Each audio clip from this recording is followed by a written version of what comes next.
Hello everybody, welcome to my chess channel. I'm Wilsoncruz from Goa, and in today's video I'm going to teach you how you can do checkmate for your opponent in just 3 moves.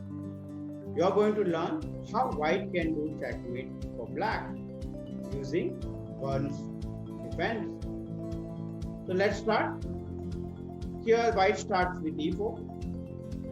Let's say black plays f6. The structure of this opening we call it as one's defense opening. Now here the white plays d4. Now if black does a blunder, then white wins the game. So here the black plays g5. It is a bad move, a blunder. So white can do checkmate for black in just one move, that is queen on f5. So this is a very famous checkmate in just 3 moves.